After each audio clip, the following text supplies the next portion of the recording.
no dia 8 de janeiro, o navio hospital Ark Silk Road atracou no porto do Rio de Janeiro, do meu Rio de Janeiro, e deu início a uma visita humanitária e de cooperação internacional no Brasil. A intenção declarada da missão é oferecer assistência médica, intercâmbio profissional e atividades conjuntas com instituições brasileiras. Nada mais genérico que pareça uma história cobertura do que isso. E que a China trata o Brasil como uma terra sem lei, onde se pode tudo, isso não é segredo para ninguém. Então, por conta disso, o Conselho Regional de Medicina do Estado do Rio de Janeiro, o CREMERG, encaminhou um pedido de informações ao governo do Estado do Rio para apurar se os chineses que estão praticando medicina numa embarcação num porto brasileiro são ou não habilitados para fazê-los. E aí surgem várias perguntas também feitas pelo CREMERG. Esses caras estão ou não ofertando serviços médicos? Se estão, quem está sendo atendido? Eles estão autorizados e habilitados a exercer medicina no Brasil? Deixa eu contar um negócio para vocês. Eu conheço razoavelmente bem a China. Quando você vai à China, você vai em qualquer farmácia, sei lá, vai numa drogaria Pacheco da China, você vai ter lá os remédios ocidentais e tal, os remédios da medicina tradicional.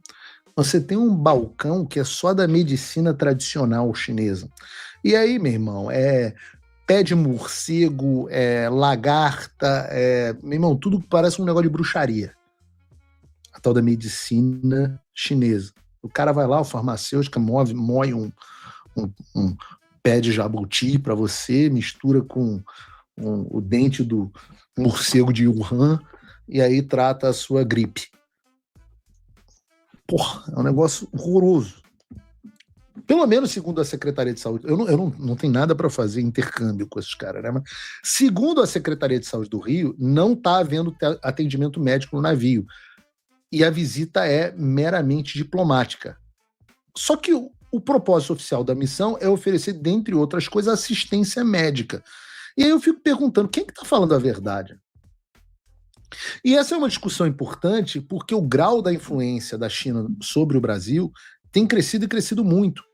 Não à toa, os Estados Unidos incluíram no projeto de lei de 2026 sobre as diretrizes das agências de inteligência americana um requerimento de investigação exatamente sobre esse tema. Vejam o que diz o texto, seção 514. Avaliação e relatório sobre investimentos da República Popular da China no setor agrícola no Brasil.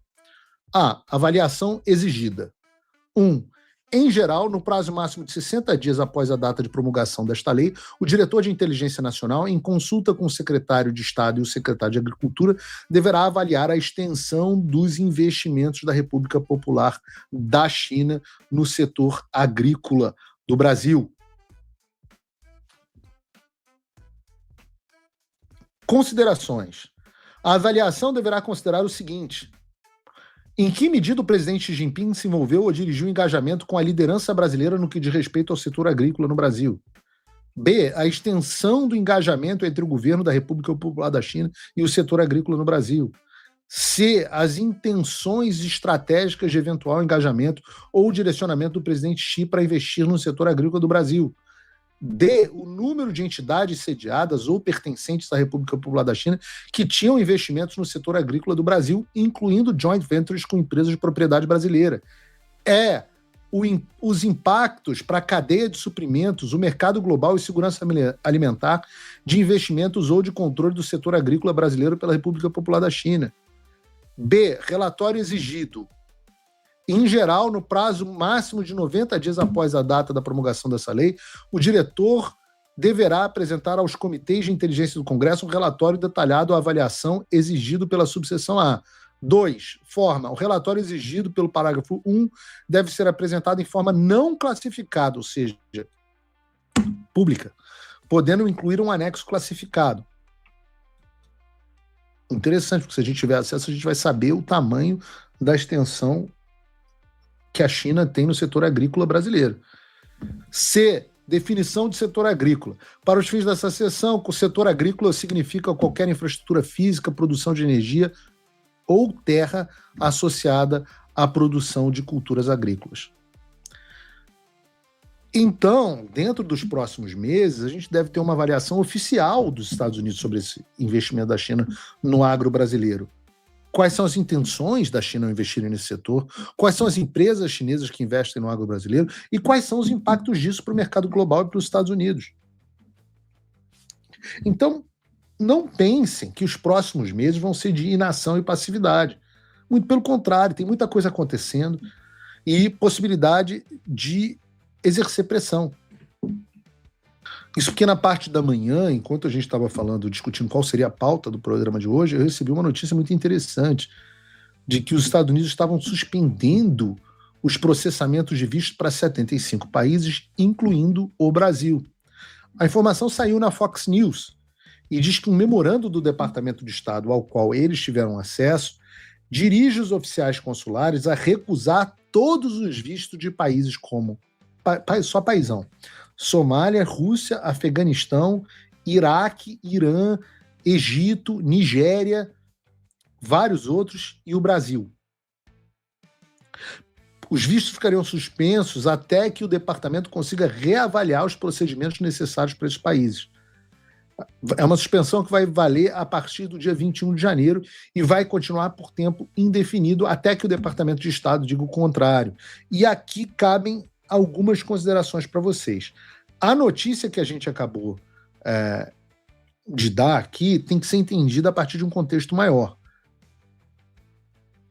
Porque essa não é, de fato, uma política destinada ao Brasil, o que é evidente, porque tem outros 74 países na lista, e as pessoas têm que entender por que os Estados Unidos estão fazendo isso. Isso está acontecendo no contexto do escândalo de benefícios sociais que estavam sendo dados aos somalianos, sobretudo lá em Minnesota, o paraíso da esquerda. E, claro, é um escândalo envolvendo o Partido Democrata, que fez um esquema padrão PT, de bilhões de dólares. E eu não sei por que a imprensa brasileira quase não tem falado sobre isso, mas nos Estados Unidos esse é o grande assunto sendo discutido em todos os jornais. Talvez a Revista Oeste tenha publicado no Brasil, não vou falar aqui, não vou dizer que não. Mas em resumo, o estado do Minnesota tinha um programa cujo objetivo era manter crianças devidamente alimentadas durante a pandemia. E a esquerda é sempre assim, né? Ela vem de uma boa intenção. As criancinhas precisam comer na pandemia porque nós estamos fechando tudo, então elas precisam da ajuda do Estado para comer. E aí começaram a surgir algumas denúncias aqui e ali de gente que estava abusando desse programa, mas até então nada tão grande. Mas à medida que as coisas foram investigadas, os números começaram a aparecer, números do governo Lula. Ao longo dos últimos 5 anos, essa fraude estava concentrada principalmente nas regiões chamadas da diáspora somali, que são regiões com concentrações de bastante imigrante somaliano. E o que se descobriu é que muitas dessas pessoas fizeram fortuna criando empresa de fachada que ganhava milhões de dólares dizendo que estavam prestando serviços sociais desse programa, mas sem nunca terem, de fato, prestado serviço algum. Eram empresas fantasmas dizendo que estavam alimentando crianças e que não estavam roubando dinheiro de criancinha mesmo. Típico do PT, mas era o Partido Democrata nos Estados Unidos. Os procuradores federais americanos disseram que 59 pessoas foram condenadas até agora nesse esquema e que pelo menos $1 bilhão, 6 bi de reais quase, foram roubados nessa farra. E claro, volto a dizer, tudo isso acontece debaixo do governo do Tim Walz. Se você está lembrando do nome do Tim Walz, também conhecido como Tim Tampax, né, Tampon Tim, porque ele era o grande defensor da ideia de botar absorventes, né, OB, Tampax, essas coisas, em banheiros para trans.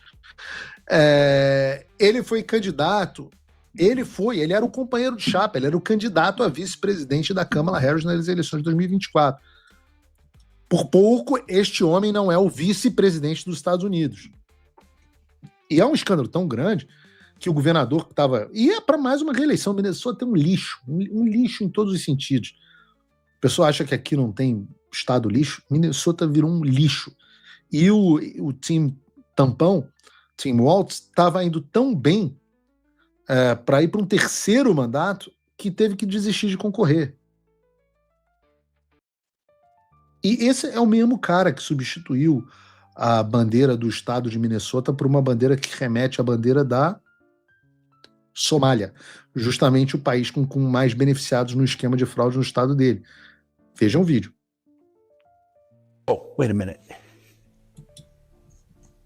Essa é a bandeira do estado do Minnesota.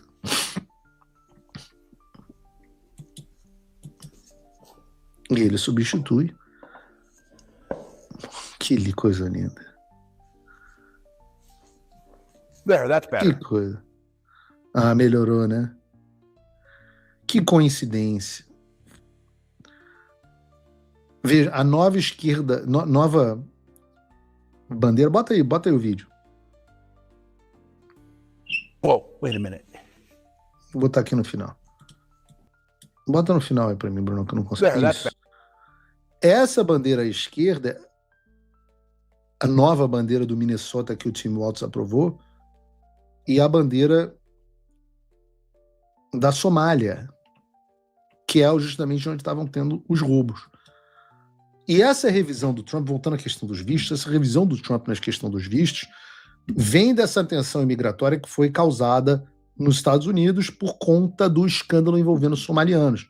E o Trump está deportando imigrantes para cacete, e ao mesmo tempo que o tráfico e criminalidade desabaram, homicídios nos Estados Unidos caíram 20% esse ano, a maior queda da história. Né? O número de overdoses nos Estados Unidos teve uma queda também de mais de 20%, pela primeira vez na história houve queda. Os cruzamentos ilegais de fronteira praticamente acabaram. E qual o problema? O problema é que isso está matando a galinha dos ovos de ouro do Partido Democrata. E a galinha dos ovos de ouro era o seguinte: os democratas tinham essa política de trazer o máximo de pessoas possível para os Estados Unidos, colocar essas pessoas em programas de auxílio do governo, e para isso tem duas razões. A eleitoral, que obviamente, ao longo prazo, essas pessoas vão acabar virando cidadãos americanos e alterando a demografia dos Estados Unidos, essas pessoas eventualmente viram eleitores do Partido Democrata. Mas a financeira é que os caras estavam enchendo o bolso de dinheiro em esquemas de corrupção com esses auxílios. E esse esquema foi descoberto, está sendo investigado, daí vem a ideia do Trump. Porque o cara da Somália não necessariamente cruzou a fronteira, ele foi recebido, e muitas vezes com TPS, com o status temporário, proteção de status temporário. Eu, particularmente, acho que essa questão da suspensão dos processos de visto não vai durar muito. Você que é cliente da Imigrex, você está querendo contratar a Imigrex, inclusive, digo a você, não se preocupe. Primeiro que a gente não sabe a extensão, se isso vai ser só para quem representa um risco de public charge, ou seja, alguém que representa um risco de depender dos Estados Unidos, o que não valeria para EB1, EB2, é para a maior parte dos vistos. Segundo, que se você começar a fazer o processo agora, isso é só para visto, não impede a avaliação dos I-140. Então, você começar o seu processo migratório agora, você só vai lidar com visto daqui a, sei lá, 1 ano, 2 anos. Então, não se preocupe com isso, que até lá eu acho que esse troço já caiu. O Trump, e eu não sei, de novo, não sei a extensão, porque o Trump faz isso, cria um choque imediato para destruir uma estrutura vigente e as coisas voltam de forma mais ordenada. Então, eu acho que a América vai continuar de braços abertos para você, imigrante qualificado. Mas me chama a atenção também a lista dos países nos quais o Brasil está junto. Essa proibição de visto, ela mostra qual é a imagem que o Brasil tem de fato junto à diplomacia americana. Sem ruídos, sem elogios do Trump. Como os americanos enxergam o Brasil? Ora, eles colocaram o Brasil no mesmo grupo de Rússia, China, Irã, Somália, Nigéria. Não importa o que o Trump diga para o Lula, essa é a forma como os Estados Unidos classificaram o Brasil. Vocês acham que a Argentina do Milei está nesse grupo? Eu não vi a lista dos 75 países, mas eu me surpreenderia, sim. O que me leva ao segundo ponto, que é o Trump pode xingar hoje, te elogiar amanhã e depois de amanhã te ferrar. Tudo de acordo com a conveniência imediata dele. É assim que o Trump faz as coisas. Um bom exemplo é o Gustavo Petro, o presidente da Colômbia. Ao longo de 2025, o Petro e o Trump tiveram vários embates, com o Petro chamando o Trump de fascista, comparando as políticas migratórias dele com Hitler, dizendo que ele não iria afinar para o Trump, que ele não iria aceitar os aviões de deportados que os Estados Unidos estavam enviando de volta para a Colômbia, denunciou a operação dos Estados Unidos que capturou Maduro, falou grosso pra caramba. O Trump respondeu enviando os aviões deportados da mesma forma, obrigou a Colômbia a aceitar, aplicou sanções contra o Gustavo Petro e, mais recentemente, disse que a Colômbia podia ser o próximo alvo depois da operação na Venezuela, que é arrancar o Petro de lá, em outras palavras. Nos últimos dias, no entanto, no auge do sucesso da operação militar americana que capturou Maduro, o Trump e o Petro se falaram no telefone. Parece que foi o Trump que ligou para o Petro. Eles conversaram e ele saiu da ligação dizendo que tiveram uma conversa histórica. O Petro, por sua vez, postou algumas imagens do X.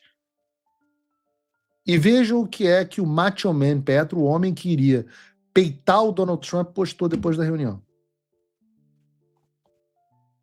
Uma águia, o símbolo dos Estados Unidos, e uma onça, o símbolo da Colômbia, agarradinhas. Isso, meus amigos, é a diplomacia Trump. O mesmo aconteceu na Venezuela. Muita gente criticou a opção do Trump por manter Delcy Rodrigues no poder, mas a verdade é que muita coisa já começou a mudar já na Venezuela. Ontem a gente trouxe as notícias de que os presos políticos foram libertados, inclusive os americanos. Hoje nós temos mais duas notícias. A primeira é de que os Estados Unidos confirmaram que a Venezuela já começou a soltar cidadãos americanos que estavam presos, ou seja, já se concretizou. E a segunda é que a Venezuela já duravam, aí Alexandre de Moraes, mais de um ano sobre o funcionamento do X no país. Ou seja, mais venezuelanos com acesso à informação e com liberdade para se expressar nas redes sociais. E isso é ganho real. Muita gente ainda tem dificuldade de entender como o Trump lida com a política, e ele funciona assim, com incentivo, com afago e porrada o tempo inteiro. Isso, na história americana, é conhecido como a política do Big Stick, na sua melhor representação.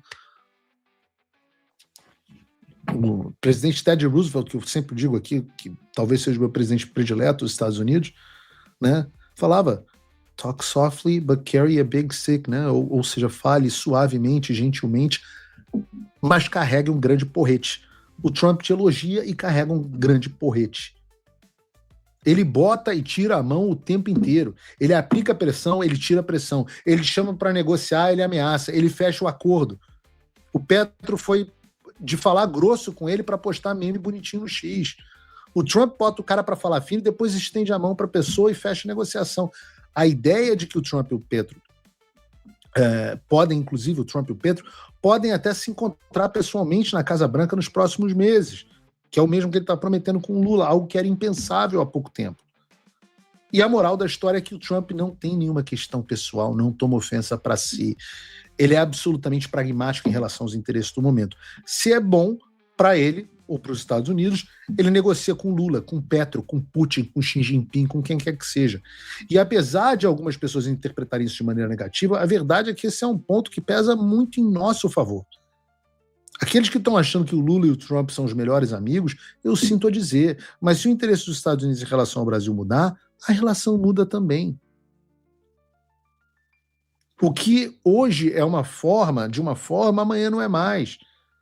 O que hoje é improvável, amanhã já não é mais. Nós estamos trabalhando nisso, demonstrando os alinhamentos que o Brasil tem feito, ressaltando os últimos eventos, inclusive de política internacional, como o petróleo russo, as relações que o Brasil mantém com o Irã. Tudo isso à espera de uma oportunidade. Só faz gol quem está na área, meu amigo, só faz gol quem está posicionado. Eu digo que quando a bola já chegar no nosso pé, quando a bola cair no nosso pé, a gente já vai estar embaixo da trave e vai empurrar para o gol. Foi assim que a gente conseguiu tudo até agora, contra Joesley Batista, contra o lobby da Fiesp. E é assim que a gente vai continuar agindo.